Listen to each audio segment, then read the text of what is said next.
est intéressant que dans ce que nous sommes, ce que nous vivons, nous n'avons qu'une seule vie. Et on peut dire que oui, on n'a qu'une seule vie. Mais en réalité, on peut avoir deux vies. Ça ne veut pas dire qu'on vit une vie cachée, une vie visible. Ça veut dire qu'on peut commencer une vie nouvelle. Et cette nouvelle, c'est quelque chose qu'on appelle la vie chrétienne. Et c'est ça qui est extraordinaire. On ne naît pas chrétienne, on devient chrétien. Et c'est ça qui est prouvé par la parole de Dieu. Et je vais juste lire quelques versets dans l'Évangile selon Jean, chapitre 3, pour donner le début de ce que je veux partager avec vous. J'ai le privilège d'être là, devant la parole de Dieu, qui est un livre extraordinaire. Et un jour, il y a un homme qui est venu voir Jésus. Cet homme était très instruit, il était considéré comme enseignant, comme docteur de la parole à son époque. Et cet homme s'appelait Nicodème. Et Nicodème est venu voir Jésus pour parler avec lui. Et nous trouvons ça dans l'Évangile selon Jean, chapitre 3. Il y eut parmi les pharisiens un chef des Juifs nommé Nicodème. Il vint de nuit auprès de Jésus et dit « Rabbi, nous savons que tu es le docteur venu de la part de Dieu, car personne ne peut faire ces miracles que tu fais si Dieu n'est avec lui. » Jésus lui répondit « En vérité, je te le dis. Si un homme ne naît de nouveau, il ne peut voir le royaume de Dieu. » Nicodème lui dit « Comment un homme peut-il naître quand il est vieux? Peut-il une seconde fois entrer dans le sein de sa mère et naître ?» Jésus lui répondit « En vérité, je te le dis. Si un homme ne naît d'eau et d'esprit, il ne peut entrer dans le royaume de Dieu.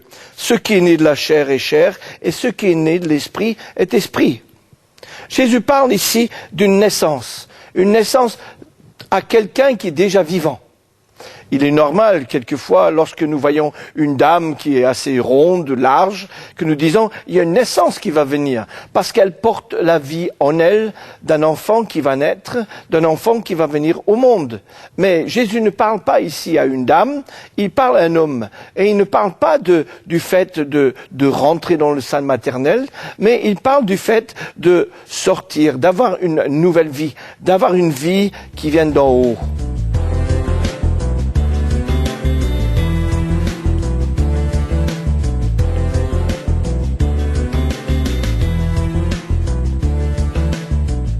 Nous voyons ici que Jésus ne parle pas de changer de religion, parce que le christianisme n'est pas une religion. C'est pas comme d'autres religions où on peut entrer dans ces religions et comprendre la manière de faire, la manière d'être, les positions qu'on doit prendre physiques, les choses qu'on doit manger, les choses qu'on ne doit pas manger. La vie chrétienne est une vie. Et une vie est une chose à vivre. C'est pas simplement une chose qui est là et abstraite, mais une chose qui est évolutive, quelque chose qui va changer. La vie que vous avez physiquement aujourd'hui n'est pas la même vie qu'il y a 5 ou 10 ou 15 ou plus d'années. Cette vie a évolué, cette vie a changé. Et la vie chrétienne est faite parce que c'est fait de changement. Et on commence la vie chrétienne comme on commence la vie physique. C'est-à-dire, on doit naître. On doit naître. Et lorsqu'on naît dans cette vie, il y a un changement qui a lieu en nous. Parce que nous entrons dans une autre dimension. Et Jésus a dit clairement ici que ce qui est né de la chair est chair, et ce qui est né de l'esprit est esprit. Et nous verrons plus tard dans la parole de Dieu, dans la Bible, que la vie spirituelle n'est pas forcément reliée à la vie physique. La vie physique a ses limites, et la vie spirituelle nous amène dans une dimension de réalité spirituelle que l'homme charnel, l'homme physique ne peut pas comprendre. Quand l'apôtre Paul parle aux personnes, et nous voyons ça dans l'épître aux Galates, chapitre 4. Galates, chapitre 4, verset 8. Paul dit ceci. « Autrefois, vous ne connaissez pas Dieu. Vous servez des dieux qui, par nature, ne le sont pas. » Autrefois. Donc, dans la vie, il y a eu un autrefois. Il y a une autre fois dans ma vie, avant de connaître le Christ, avant de me convertir, avant de demander pardon de mes péchés et d'entrer dans cette vie. Il y avait une autre fois. Et Paul dit, autrefois vous étiez comme ça. Et la même chose, il dit dans l'épître aux Éphésiens, il dit ça dans Éphésiens chapitre 2, verset 11. Il dit ceci, Souvenez-vous donc ceci, autrefois, vous païens dans la chair, traités d'incirconcis par ceux qui se disent circoncis et qui le sont dans la chair et par la main. Vous étiez en ce temps-là sans Christ, privés du droit de cité en Israël, étrangers aux alliances de la promesse, sans espérance et sans Dieu dans le monde. Il a dit, ça c'est autrefois, mais maintenant vous avez une autre vie. Vous avez une vie qui est dynamique, une vie qui est différente. Parce que l'autrefois n'a pas disparu, mais la vie nouvelle est là. Elle est avec vous et vous pouvez la vivre pleinement.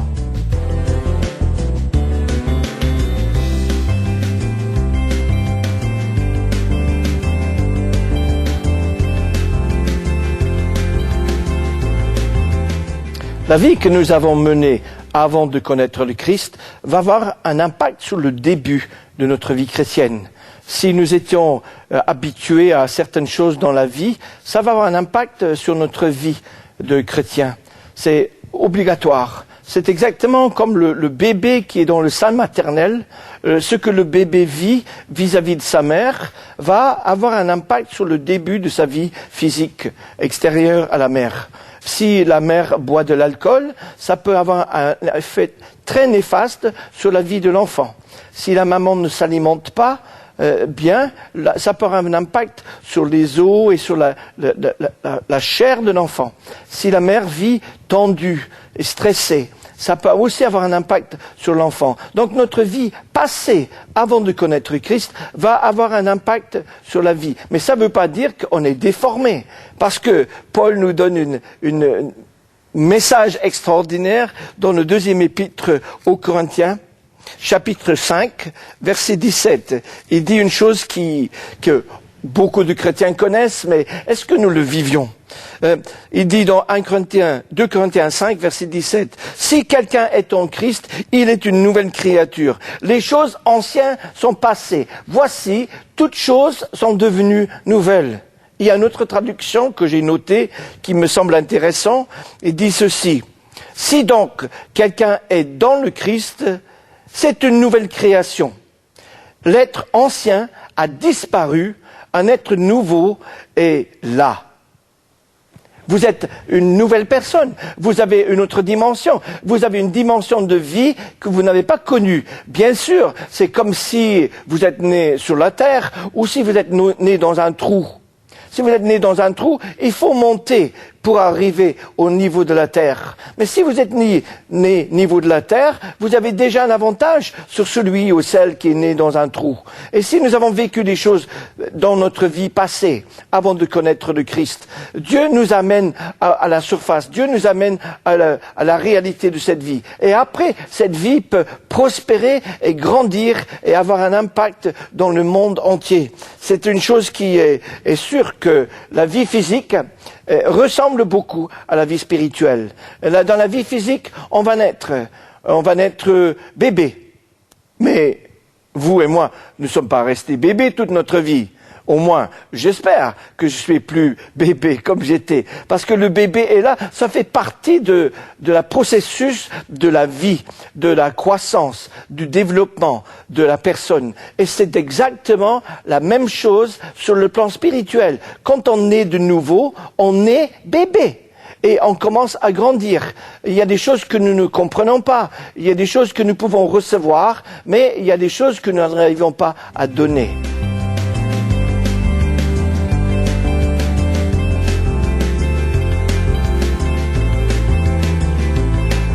Cette vie est venue parce qu'il y avait une semence qui était là.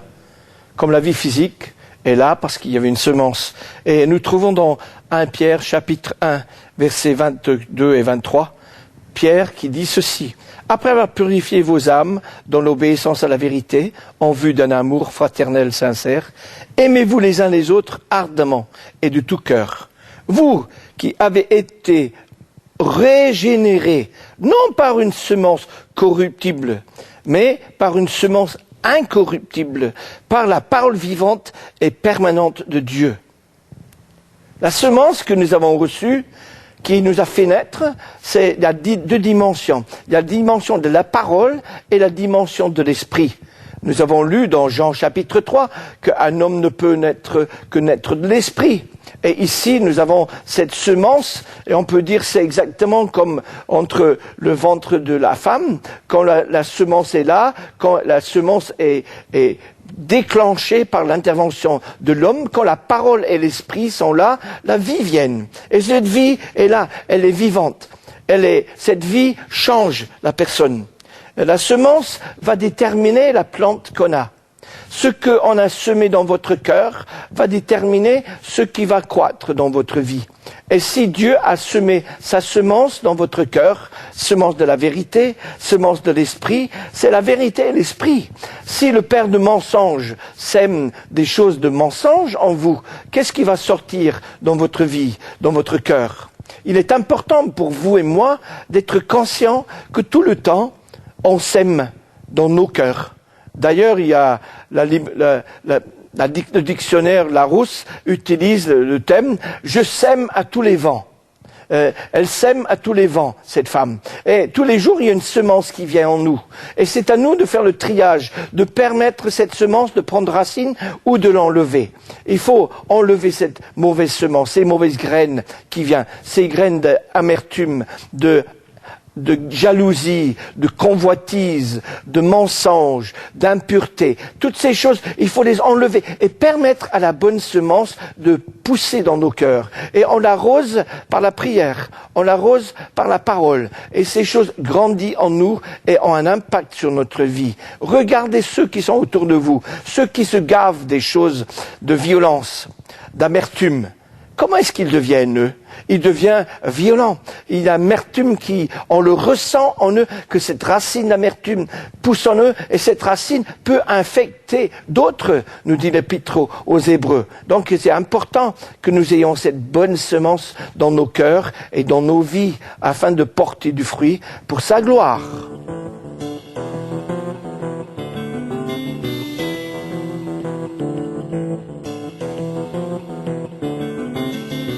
Notre vie spirituelle nous fait entrer dans une dimension de vie, une vie de famille. Vous savez, pour entrer dans une famille, une chose est nécessaire, c'est de naître. On peut avoir des grands frères, des grandes sœurs, mais si on ne naît pas, on n'est pas dans cette famille-là. Et c'est important de comprendre que lorsque nous entrons dans la famille, il y a des choses que nous avons et il y a des choses que nous allons avoir. Il y a un héritage qui est là pour nous. Mais il y a aussi des choses qui vont prendre l'importance dans notre vie. Lorsqu'on entre dans une vie spirituelle, je ne dis pas aux gens, il ne faut pas faire ceci ou il ne faut pas faire cela, parce que ce qui se passe dans le cœur, c'est qu'on n'a pas envie de faire ceci. On n'a plus l'attirance pour cela. On a passé du temps à faire des choses, à vivre des choses, et cette attirance n'est plus en nous. On n'a plus besoin de ces choses-là, qui étaient comme des béquilles dans la vie, qui étaient des choses pour nous soutenir. Et on commence à comprendre des choses qui sont de valeur, qui sont selon la parole de Dieu. Et des choses changent dans notre vie. Il y a des étapes de développement dans notre vie, comme pour un enfant. Et l'enfant, vous n'allez pas donner un beefsteak à un enfant qui a 3 jours ou 4 jours. L'enfant là a besoin de lait. Et vous allez nourrir l'enfant avec le lait. Mais quand l'enfant a 18 ans, vous n'allez pas dire, mais écoute, est-ce que tu as bu ton lait aujourd'hui? Est-ce que tu as bu ton lait? Est-ce que tu es allé au sein de ta mère pour avoir le lait nécessaire? Parce que il y a des choses dans lesquelles on va évoluer. Et dans cette vie chrétienne, on va connaître des étapes. L'étape du bébé. Et le bébé est là, il reçoit des câlins, il reçoit des choses. Et c'est extraordinaire. Moi, j'ai des souvenirs du début de ma vie chrétienne, il y a plus de 45 ans. Et quand je passais du temps dans la lecture de la parole de Dieu, c'est comme si les passages sortaient et me touchaient au cœur chaque jour, chaque fois que je lisais la parole de Dieu. Quand je priais, il y avait des exaucements, la prière, presque tout de suite. J'étais comme un petit bébé, parce que le petit bébé, quand il pleure, la maman va venir, elle dit, est-ce qu'il a besoin de faire ceci, ou est-ce que je dois le nourrir? Et l'intervention est là, mais plus l'enfant va grandir, plus l'enfant va développer dans certaines choses. L'enfant va pouvoir choisir. Que le bébé n'a pas de choix. Le bébé peut exprimer ses besoins, mais ne fait pas de choix. Et en grandissant dans la vie spirituelle, on va avoir la possibilité de faire des choix. On va aussi avoir la responsabilité d'autres choses. On va nous confier des choses. Comme aux petits, on peut leur confier de faire des choses dans la maison, de faire le ménage, de faire la vaisselle, de faire des choses, d'aller faire des courses. On peut leur confier l'argent. Parce mais on fait pas ça avec un bébé dans une poussette. On le fait avec l'enfant qui est en train de grandir. Et nous allons grandir et avoir des développements dans notre personnalité.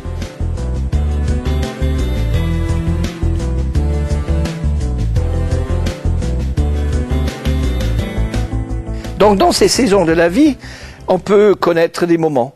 Il y a le moment du lait. Et l'Épître aux Hébreux, chapitre 5, verset 13, est très intéressant. Il dit ceci. Or, quiconque est au lait n'a pas l'expérience de la parole de justice, car il est un enfant. Il parle de cette question de lait. Le temps du lait n'est pas un temps perdu. C'est un temps qui est nécessaire dans notre développement. Mais si vous restez là, c'est pas bon. On doit aller plus loin. On a besoin de protection, on a besoin de soins, mais on a besoin d'apprendre à faire des choses pour pouvoir aller plus loin.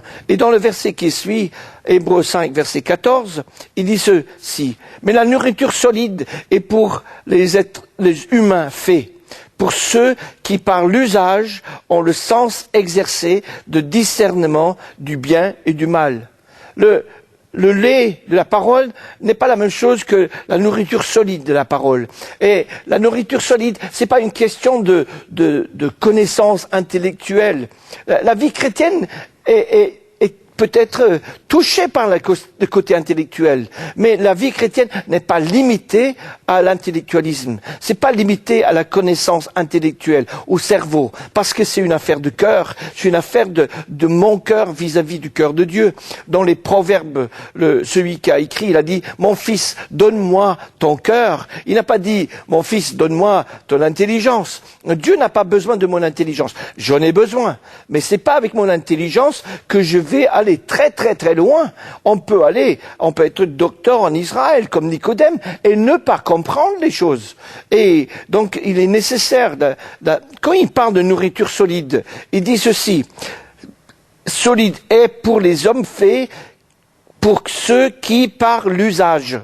C'est-à-dire on apprend des choses et puis on les met en pratique. Dans notre société d'aujourd'hui, l'important c'est de savoir. Mais pour moi, savoir, c'est pas tout. C'est savoir-faire qui est important aussi. C'est de savoir et de pouvoir le faire. Jésus donne l'exemple quand il parle des maisons bâties sur le sable et sur le roc. Il dit que celui qui bâtit sur le sable, c'est celui qui entend la parole et c'est tout. Mais celui qui bâtit sur le roc, c'est celui qui l'entend et qui met en pratique. Donc la question de la mise en pratique de la parole est très très importante. Et c'est pas simplement pour vous, c'est pour des gens comme moi. Paul parle aux Romains et il dit dans Romains que vous enseignez aux autres et vous ne le faites pas.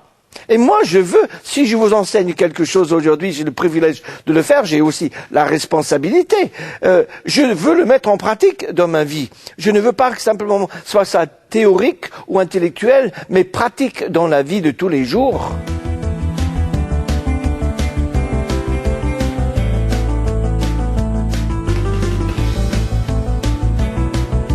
Notre compréhension des choses dans la vie va évoluer. Pas simplement comme l'enfant va grandir physiquement, il va grandir dans son développement, sa compréhension des choses. Et nous aussi, c'est exactement la même chose. Jésus dit dans Jean chapitre 16, verset 12, « J'ai encore beaucoup de choses à vous dire, mais vous ne pouvez pas les comprendre maintenant. » Vous ne pouvez pas les comprendre. Pourtant, c'était ses disciples. C'était des gens qui avaient une compréhension. C'est des gens qui marchaient avec l'Esprit. C'est des gens qui allaient, envoyés par Jésus, et qui chassaient les démons, qui guérissaient les malades. C'est des gens qui avaient été là pour la multiplication des pains. C'est des gens qui ont vu des miracles. Et Jésus a dit, vous ne pouvez pas les comprendre. Parce qu'il y a des moments de développement dans notre compréhension des choses de Dieu. Et Dieu veut nous amener à cette dimension, tout en développant notre vie avec lui. Dans Jacques chapitre 2 verset 18, mais si quelqu'un dira, toi tu as la foi et moi j'ai les œuvres, montre-moi ta foi sans les œuvres et moi par mes œuvres je te montrerai ma foi. Le problème de compréhension n'est pas simplement de dire « oui, je sais, j'ai compris ». J'ai compris quand j'arrive à faire ce que je peux faire, ce que j'ai compris. Quelqu'un peut me dire que je dois pardonner aux autres. Mais entre savoir qu'on doit pardonner et pardonner à celui ou celle qui m'a offensé, c'est pas exactement la même chose. Il y a une dimension dans laquelle on doit aller dans la question de la compréhension. Et la compréhension n'est pas simplement de dire ça y est, j'ai compris que 2 fois 2 font 4. Mais c'est de pouvoir le faire et le vivre dans notre vie. Paul dit qu'il y a des gens qui, dans la vie chrétienne, avancent. Et il y a d'autres qui reculent. Et dans 1 Corinthiens chapitre 3, verset 1, il dit ceci. Pour moi, frère, ce n'est pas des hommes spirituels que j'ai pu vous parler, mais comme des hommes charnels. Paul parle aux Corinthiens, où dans cette église, en Grèce, à Corinthe, il y avait un développement. Il disait au début du chapitre 1, il ne vous manque aucun don, aucun charisme dans les spirituels. Vous avez tous les spirituels. Cette église est une église spirituelle, mais Paul dit ici, je ne peux pas vous parler comme à des hommes spirituels, mais comme des enfants, en charnel. La vie en nous, si elle ne développe pas, elle meurt. Et si elle meurt, on peut avoir une étiquette chrétienne, mais on devient charnel. Charnel dans nos actes, dans nos réactions, dans nos actions. Et nous pouvons avoir une motivation qui n'est pas la motivation de plaire à Dieu, mais de plaire à soi ou de plaire aux autres. Pas d'avoir la crainte de Dieu, mais d'avoir la crainte des hommes, ou d'avoir la crainte de ce qui peut nous arriver dans la vie. Mais la crainte de Dieu est une crainte qui nous libère.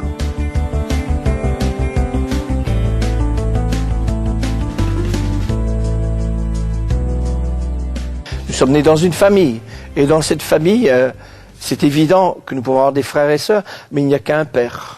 Le Père Céleste est celui qui veut nous amener plus loin.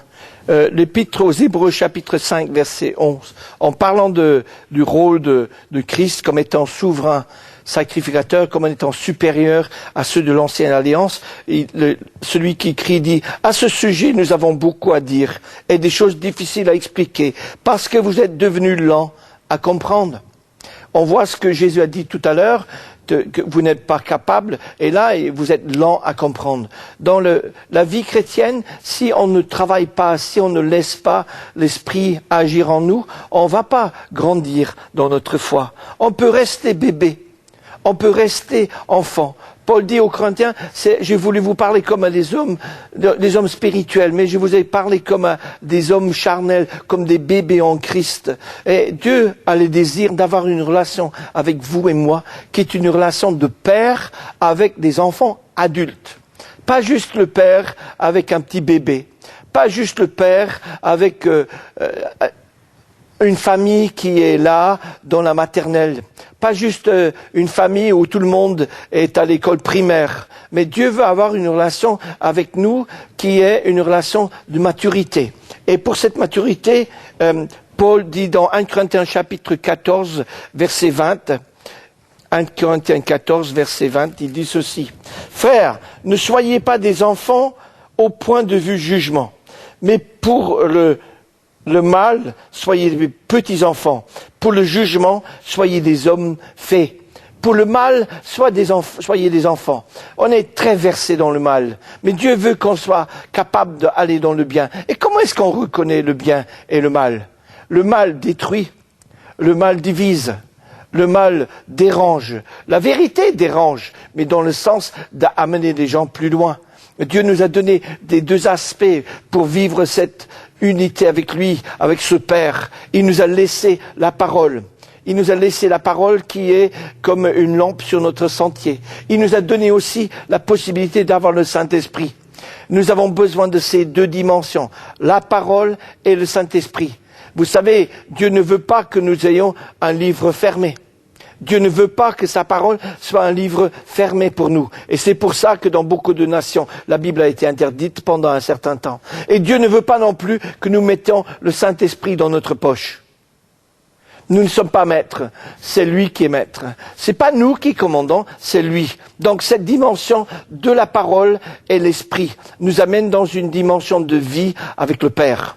Le Père qui nous aime, le Père qui prend soin de nous, le Père qui veut avoir des enfants mûrs dans la maturité d'âge spirituel. C'est possible.